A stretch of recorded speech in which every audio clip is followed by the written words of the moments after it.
Directors और जिला प्रशासन के इस कार्यक्रम के लिए धन्यवाद देते हुए कहा कि अगर कोई इंसान ठान ले तो वो सबसे सफल इंसान बन सकता है। आप एक समूह में रहते हैं, लेकिन मुझे नहीं लगता ये सबसे अच्छी सफलता है। सफलता वो है जो आप अकेले करके दिखा दें।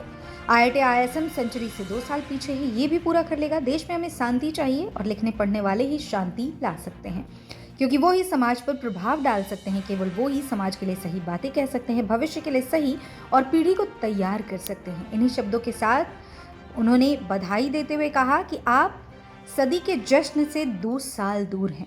मैं टीम से अनुरोध करता हूं कि आप लंबे समय के साथ साथ प्रत्यारोपण भी करें और मुझे आशा है कि आपको एक बड़ी कहानी बनानी चाहिए। मैं दोबारा इस IIT परिवार को धन्यवाद देता हूं। इस समारोह में सांसद PN Singh, IIT ISM director JP Patel. मेरा नाम डॉक्टर मनिंदर रजक है और मैं department of management studies and industrial engineering से PhD किया। यहाँ पे मेरे सुपरवाइज़र हैं प्रोफेसर कृष्णेंदु सौ और इन्हीं के अंडर मैंने PhD किया है।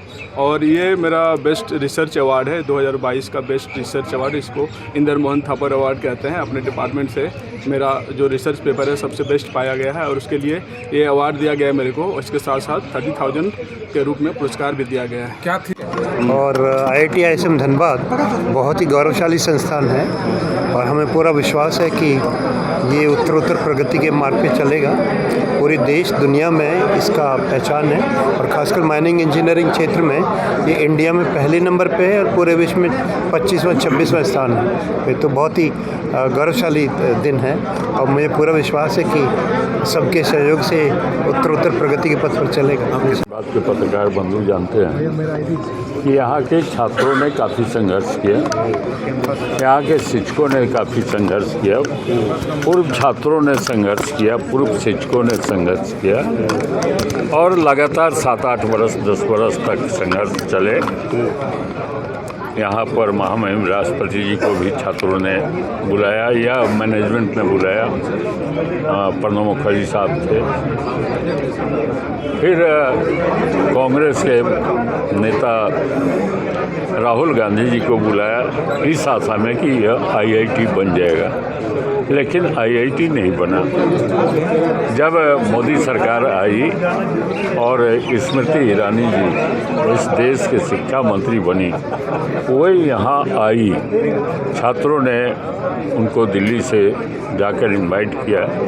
यहाँ आने के बाद 2-3 महीने के अंदर यह IIT बना और आज हम गर्व से कह सकते हैं कि छात्रों की संख्या में भी वृद्धि हुई और जब छात्रों की संख्या में अत्यधिक वृद्धि हुई, विभागों में बढ़ोतरी हुई।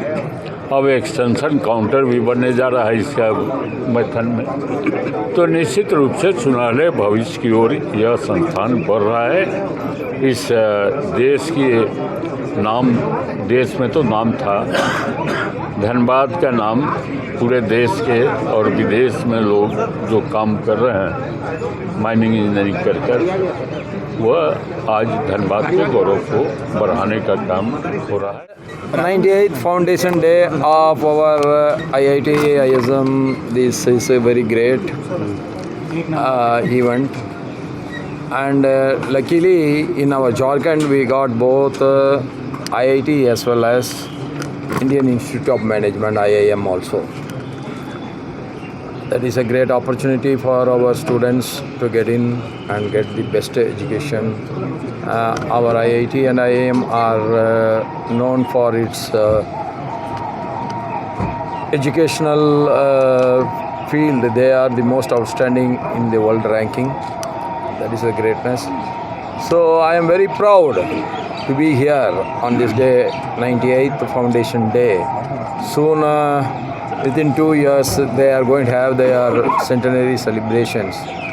So whatever they want, we have to provide all the infrastructure so that our students will get the best education out of it. Sir, almost we have selected some student and given award to them. What would be your future like that? No, the students have been, they have to get encouraged. That's what. I requested the IIT management, they should select the students from various parts of our Jharkhand so that the cream of the students should be get collected from the government +1 +2 students, and we must give them the proper training so that the jargon students will be able to face the tough competition, and they will get through that and they will get into IIT. Sir, what do you see about the educational environment of this state, sir, and especially this colleges? You are the It is improving, no doubt about it, but we have to improve further. That is the thing. Our universities should be get ranked in the first 100 ranking of the nation. None of our universities are there, so we are trying our level best. Within another 2 years' time, we should be in the, at least a few of our universities should be there in the 100th ranking. Then ultimately we want our universities to get ranked internationally.